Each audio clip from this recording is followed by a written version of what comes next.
আমার হাতের এই মাটনের রেসিপিটা যে একবার খেয়েছে সে প্রশংসায় পঞ্চমুখ হয়েছে। মাটন যদি খেতেই হয় তো এইভাবে কেন নয়, একদম সহজ ভাবে পারফেক্ট মাটন হান্ডি রেসিপি আজকে তোমাদের সঙ্গে শেয়ার করব, যেটা বানানো খুবই সহজ। তো এখানে 500 গ্রাম মাটন নিয়েছি, ভালোভাবে পরিষ্কার করে তারপর ধুয়ে নিয়েছি। এখানে মাটনের টুকরোগুলো মাঝারি রেখেছি, তোমরা এর চেয়ে বড় বা এর চেয়ে ছোট করে কেটে নিতে পারবে। এবারে মাটনের মধ্যে দিয়ে দিতে হবে একটা বড় সাইজের পেঁয়াজকে স্লাইস করে কেটে নিয়ে, তার সঙ্গে দিতে হবে একটা ছোট টমেটো ছোট ছোট টুকরো করে কেটে নিয়ে, 5 থেকে 6টি কাঁচা লঙ্কা 2 টুকরো করে কেটে নিয়ে, আর দিয়ে দিতে হবে আদা রসুন বাটা 3 চামচ। এবার দিচ্ছি 1 চামচ হলুদ গুঁড়ো, তার সঙ্গে 1 চামচ ধনে গুঁড়ো, 1 চামচ লঙ্কা গুঁড়ো, এখানে ঝাল লঙ্কার গুঁড়ো অ্যাড করেছি, তার সঙ্গে গরম মশলা 1/2 চামচ মতো। এবার দিয়ে দিতে হবে স্বাদ মতো 1 চামচ নুন, তার সঙ্গে কাশ্মীরি লঙ্কার গুঁড়ো 1 চামচ, আর দিয়ে দিতে হবে 1/2 কাপ মতো টক দই আর জিরের গুঁড়ো 1/2 চামচ। এবার দিচ্ছি সর্ষের তেল 25 গ্রাম। এবার সমস্ত কিছু হাত দিয়ে ভালো করে মেখে নিতে হবে। এই সময় হাত দিয়ে যত ভালো করে মাখানো হবে মাটনের টেস্ট তত বেড়ে যাবে। তো একটু সময় নিয়ে এই কাজটি করে নেবে। এবার এই মশলা মাখা মাটন 1 ঘন্টা ঢাকা দিয়ে রেস্টে রেখে দিতে হবে। তোমরা চাইলে ফ্রিজেও রাখতে পারো। 1 ঘন্টা পর চুলোর উপর একটা মাটির হাঁড়ি নিতে হবে, দিয়ে দিতে হবে 20 গ্রাম মতো সর্ষের তেল। তেলের মধ্যে অ্যাড করে দিতে হবে 2টি তেজপাতা 4 টুকরো করে, তার সঙ্গে গোটা এলাচ, লবঙ্গ, দারচিনি, 1টি শুকনো লঙ্কা, আর দিয়ে দিতে হবে সামান্য পরিমাণে 1/2 চামচ গোটা জিরে, 2টি বড় সাইজের পেঁয়াজকে স্লাইস করে কেটে নিয়ে।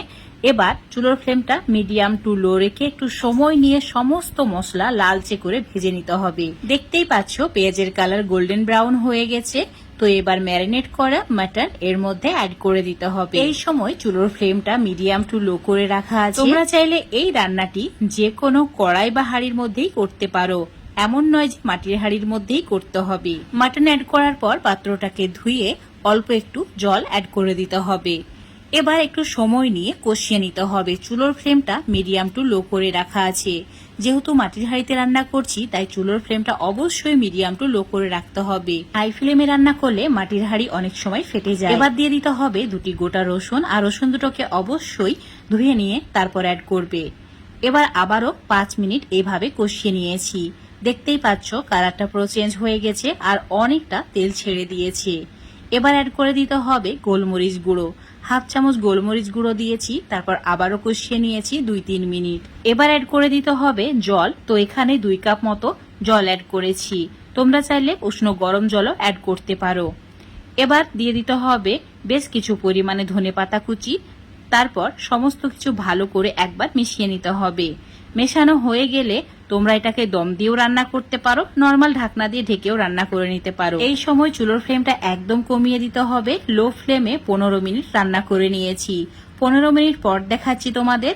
দেখতেই পাচ্ছ সমস্ত কিছু খুব ভালোভাবে কুক হয়ে গেছে। এইভাবে রান্না করলে এত সুন্দরভাবে মাটনের টুকরোগুলো সেদ্ধ হয়ে যায় যে প্রেসার কুকারে দেওয়ার কোনো প্রয়োজনই হয় না। অল্প পরিমাণে গরম মশলা আর 1/2 চামচ মতো ঘি অ্যাড করে ভালো করে মিশিয়ে নিতে হবে। এখন চুলোর ফ্লেমটা একদম কম করে রাখা আছে। লো ফ্লেমে 10 মিনিট আবারও রান্না করে নেব, তাহলে একদমই পারফেক্ট হয়ে যাবে। উপর থেকে আরো অল্প একটু ধনেপাতা দিয়ে জাস্ট ঢাকা দিয়ে 10 মিনিট রেখে দিচ্ছি লো ফ্লেমে।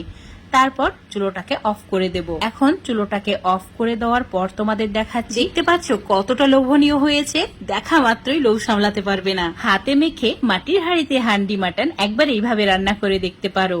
একবার খাওয়ার পর মাটন আর কোনোভাবেই রান্না করে খেতে ইচ্ছা করবে না। এতটাই সুস্বাদু হয় যে এইভাবে যাকে রান্না করে খাওয়াবে সেই প্রশংসা করবে। আর এত সুন্দরভাবে সেদ্ধ হয়েছে মুখে দিলেই গলে যাবে।